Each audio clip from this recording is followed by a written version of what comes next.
ziar baax porte à porte mais mu doon mbir mu doy waar nag li xew ca Dubaï man bi mu ko doog a dégg dama amoon di mal pour gëm ko léegi avec le temps da ngay dem ba heure boo xëyee rek da ci am loo xam ne da koy gën a dëggal da nga ko daan dégg sax tege ni ñeneen la mais doomu Sénégal mun na ci mucc jour bi ma njëkkee dégg nag sëriñu taaleen bi mu jumul wala doomam wax ci ma ne kon mbir mi moom la naan parce que ñooñu duñ làmbatu ci wax Mame Matar yow tamit bi nga songee combat bi ma ne nag léegi mbir mi leer na Mame Matar mbir moomu lan nga ci mën a wax yow ci say investigation ak ci say gëstu xam naa ni tu es très documenté lan nga ci mën a wax. waaw xam nga naka jekk ngorontoog farantoog di joxante ay rendez-vous bitim réew loolu yàgg na fi. mais bii daa jéggi dayo waaw moom loolu et puis sax yoonu kenn newu ci. parce que entre deux adultes consentants. oui ab waxambaane benn njagamaar majeur et vacciné. lu ñu def seen digganteeg seen borom la seen digganteeg seen conscience loolu moom yàgg na fi ba boo gisee Jamra at yi passé daan ci addu di alerter surtout ci tourisme sexuel bi lëmbee Petite Côte bi c'est parce que dañ doon yàkkataan ay tout tànk 14 ans 16 ans te loolu c'est de la pédophilie loolu rek a taxoon ñu di ci wax waaye bu dee ay adultes consentants yoonu kenn newu ci te du Dubaï rek la ñuy joxante rendez-vous waaye xëy na Dubaï daf ci gën a siiw ndax li xew tey jox la rendez-vous waaye rendez-vous indirect la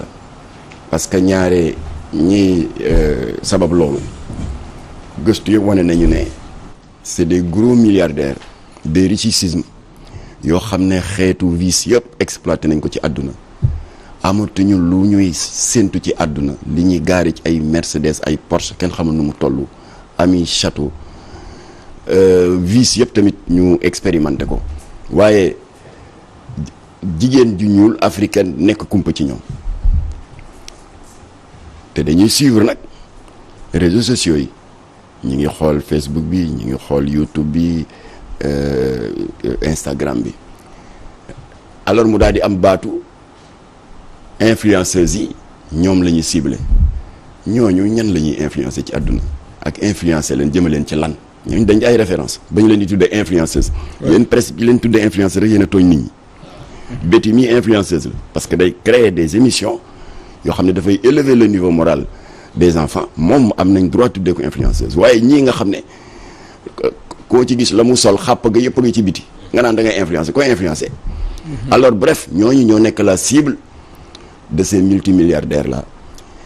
yoo xam ne dañ leen di mepp waaye jaaree la ko ci ay rabatteurs pour mën a satisfaire seeni extravagance sexuelle alors bu fekkoon rek dafa yem ci nga xemmem jigéen mepp ko jox ko rendez-vous Dubaï ngir njaaloo ak moom entre góor ak jigéen deux adultes comme ni nga ko waxee waaw loolu rek kenn du wax waaye premier soupçon bi ñoom duñu feeñ comme li fi amoon ci trafic de migrants ci crise libyenne bi dinaa ci conclure tout à l'heure dañuy utiliser des rabatteurs ñoo leen di utal seen i clients ba pare ñu dóor la sa commission tu disparais après ndaw si ñu yónnee ko billet d'avion te pas n'importe quel billet d'avion ñoom ñëpp am na ay témoignages yu ma la yónnee ci WhatsApp témoignages yi ñu def ay billet première classe te xam nga classe économique Dakar Dubaï rek presque jege na 1 million kon première classe yi lu muy doon 1 million yi romani di dem yamuñu ca loola ba tey gisoo waa ji de ay intermédiaire rek ñooy dox nga wàcce Dubaï ñu yóbbu la ci hôtel ba gën a luxe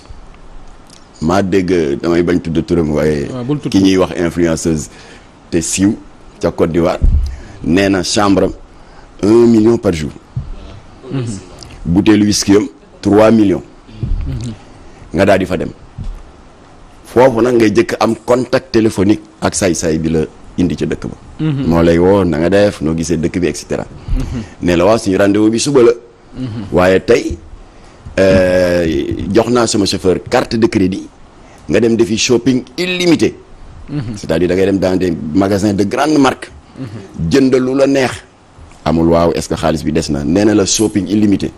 nga jënd sac en cuir dernier modèle yi prêt-à-porter des grandes marques européennes les plus rares et les plus chères sotti ci maalu oso bi demaat jëlaat ba amatoo foo def bagage waaw nga doog a dugg ci oto bi nag ñibbi sa hôtel du la fa fekk si de dafa lay woo nag ne la bon ça va installé nga mu ne voilà mu ne léegi suba waxtu sàngam ma nga fekk ma béréb sàngam li ëpp ci témoignage yi ba ñuy dem dañuy defee ne xëy na pour am intimité rek ak waa ji ñu fay leen seen xaalis ñu dem première surprise mais c'est pas dans tous les cas dañu fekk waa ji il était accompagné 3 wala 4 punkalum waxambaane comme moom ay gori quoi waaw ñu daal di la xamal ne ba ñun partous la ñu xam parce que nous sommes des amis on se partage tout. maanaam ne luy partous maanaam ci wolof da lay seq di la séddoo. ñu ne mooy njaaloo goo xam ne groupe lay doon. da lay seq yow kot ku jigéen ki nga war leen dékku. alors ndaw si ndeysaan dañu flouté kanam gi waaye nee na keroog amul lu ñu ma deful ba ma fa jógee dama am des saignements partout ñu doog ma defal du chèque ñoom liquide la ñuy jox $10,000 alors $10,000 pour partouze ça te fait 5 millions. am na keneen ku wax ni te li ci am solo ba jox crédibilité scandale bi ndax ko ci barma dafay naan nettali ci lamiñu borom la daxee ñoom ci seen bopp. ñoo ko nettali ñoo nettali te dinaa la wax lu tax ñu nettali te daaw ñu nettali. kenn ku ne waa ji daf ko ni mën nga ñëw waaye dama am suma jarbaat boo xam ne fukki at ak ñeent rek la am xamagul dara dama bëgg rek nga xamal ko xam nga boobu sax garaawul ndax jigéen ju saay-saay rek di jàngal xale saay-saay boobu garaawul am na beneen koo xam ne dafa amee berger allemand. mu ne man sama vice man soxla ma jigéen. waaye seetaan jigéen juy njaaloo ak mala. boobu $15,000 la. mu war a tolloog à peu près 12 millions de francs CFA. voilà alors bi ci yéeme nag te kooku benn. ñëwul ci boobu Camerounaise la dal. yónnee naa ko Sa Ndiogou te moo indi coow li te sa naataango yi nekk C8 mu di une chaîne française très crédible def ci gëstu Cyril Hanouna invité ay spécialistes am na ci benn docteur bu ñu invité c'est un spécialiste en scatophilie ñu ne ko waaw luy scatophilie mu ne ni déviance sexuelle amee ci góor buy am attirance vers góor wala jigéen bu am déviance sexuelle ñu di ko wax lesbianisme di am attirance jigéen te góor ñi safuñu ko noonu la amee déviance comportementale sexuelle boo xam ne li ko mandargaal mooy attirance vers les excréments et les matières fécales c'est-à-dire nefere doomu aadama mooy seen vice alors loolu la docteur bi wax ndax tubaab yi mbiri Dubaay bi daf leen yéem ñu ngi woo ay psychologue ñu ngi koy gëstu te ñoom pareeguñu alors xale boobu bu ñëwee waa ji ne ko tarif yaa ngi lii boo ko defee tarif bi lii la lii tarif bi lii la lii ma bëgg nag man tarif bi $20,000 la ça fait quand même 10 millions de francs CFA mooy soxlaawuma la te ndaw si nee na ndeysaan sans vouloir me vanter man quand même taaru naa góor ñu bari ñu ngi may wut nangam waaye j'ai été daf ma jële kaw bi ma naar bi ne soxlaawuma la ci lal soxlaawuma la en tant que jigéen lenn rek laa bëgg si kanam tuuti damay naan benn laxatif moom boo seeree wala nga amee constipation moo lay yeewi rek moo lay libéré pharmacie boo dem ñu ngi ko fay jaay dans 15 minutes nag fii ngay tëdd jaaxaan man ma yéeg ca kaw ci benn espèce affaire bu ñu defar en bois nga dékku sama ayu gannaaw kër ndaw si ne ba mu ko déggee laajaat ne ko nga ne la mu ne ko waa damay këfin sa kaw ndaw si ne garaawul bu ko defee rek damay daw gaaw dugg ci douche bi sangu mu set l'essentiel naam sama 10 millions waaye ba kan naar bi defee te nee na ba naar ba jëlee laxatif bi am na ci pot bu mu ko dugal pot ba mu am lu mu ci sotti kenn xamul lan la saafara la xamuñu lan la parce que fétichisme def si am dina am lu ma ci leeral léegi nee na ba mu ko defee tiim ko yebbi ko musibaam yépp mu bëgg a jóg daw naar bi ne ko non da nga koy lekk parce que loolu la ñu siñante loolu la ñuy siñante ndaw si nee na ma lekk ko avec beaucoup de dégoût ba ma pare ñu jox ma suma 20 millions nee na keroog laa daw génn Dubaï te sama sens te nee na sama sens mooy jotuma am emploi de domestique de maison ñooñu parce que ñooñu dañuy jël seen passeport confisqué ko ay esclaves sexuels fini alors sœuram bi ko poussé pour mu def témoignage yi wax na ni 4 mois après son retour de Dubaï fekk ñoom ndaw si da si jële wéré di quand même. Bien sûr. Parce que dinaa expliquer tout à l'heure pourquoi. moo di que entre parenthèses pour ngeen gën a comprendre loolu naar yi def ak lu tax ñu di ko def ak nu mu chéré. jaral 20 millions rek pour nga yebbi say musiba ci kaw. ñëw ci mysticisme am na lu tax ñëw nga ci bis bi loolu laa jëm. ñëw ci masala ñun ñëpp seetaan nañ temps yi yëpp. avec l'explosion des réseaux sociaux. maaman yi dëkk fii ci Sénégal. surtout ñiy def exorcisme. naan diw dafa am rab ak indil nañ ma ko faro rab laak yu demee noonu. xool leen ni ma koy def. daal di jàng ya may jàng daal ne gis nga de rab ba yëngatu na kii di wax du ndaw si la nekk ci moom la rab ba jaa ngay wàcc jinne la sax jinne jaa ngay wàcc jóge na sa bopp ba mu ngi ci dënn bi mu ngi ci oom yi mu ngi ci cati tànk yi yëpp génn na mu ngi nii di wiccaxu di yooxu léegi fa lay tàggoog moom. alors am na ci maaman bu def lu doy waar nee na ka mu doon traité nit la ku umu lépp ma tëju. business bu mu dugg muy yàqu saa wu dëgg ma lee takk soxna bu ñu demee ba lépp a sotti du xam lu ko yàq et cetera ba mu nee na ba mu ñëwee seet si ko nee na waa ji ne ko yow daal da nga fees dell ki cat làmmiñ musiba ak i liggéey yoo xam ne ay raba sax si yow li koy dindi nag mooy nga def jotale bakken mu ne ko luy loolu mu ne da ngay def sangu jaana ba ak ndox bi ma lay jox te am li ma ciy jàng la ma ci jàng boo ko mënul danaa la ko sax nga di ko répété ba pare tufli ko si ndox mi nga sangu jaana ba doo ko def nag ci douche da nga ko def ci paan ndax ndoxu paan bi laa soxla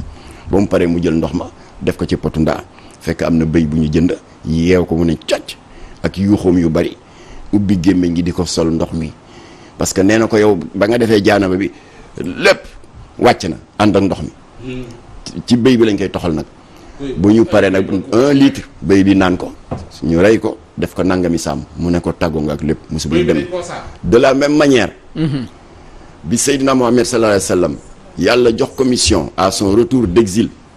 de Médine 12 ans mission bi ko suñu borom jëkk jox daf ko ne na bokkaale jeex mag booba makkaa ngi lëndëm kuruus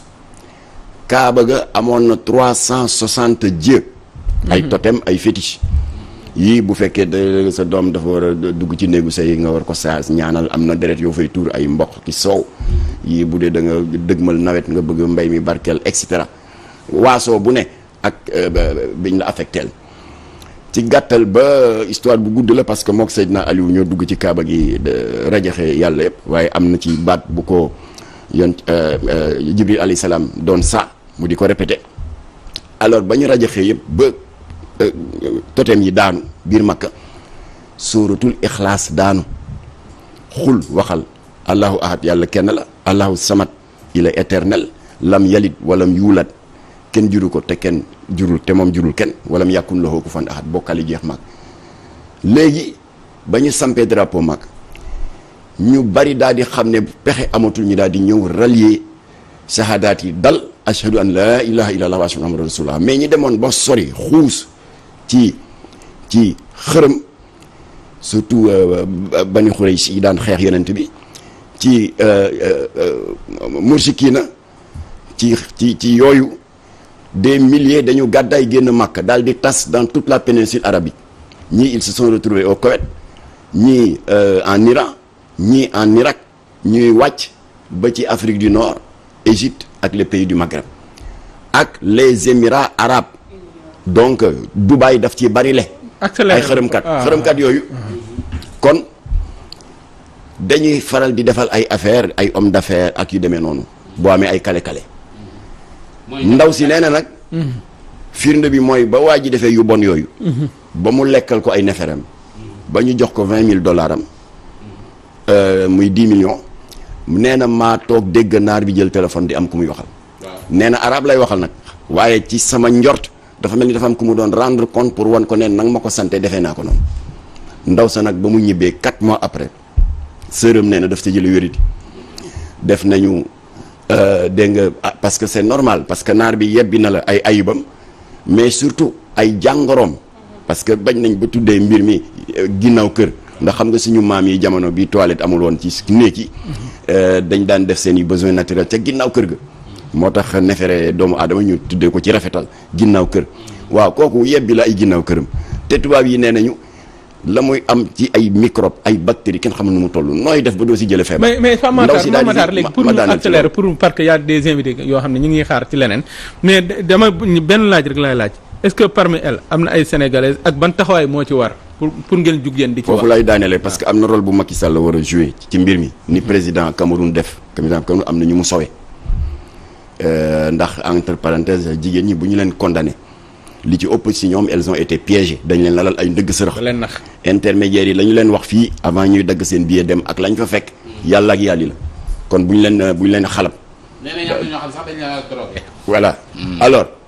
yow tax nga ba ma perdre le fil de mes pensées. waaw dama bëgg a lii rek maanaam. lu ma doon wax nga ñëw ci maanaam est-ce que y a des sénégalaises ak taxawaay bi ñu ci war a am parce que peut-être temps bi peut-être moo ñuy xaw a njëkk. waaw loolu laa wax ci musique bi alors léegi mu jële ci wéradi ñoom nee na xaalis ba ma ca am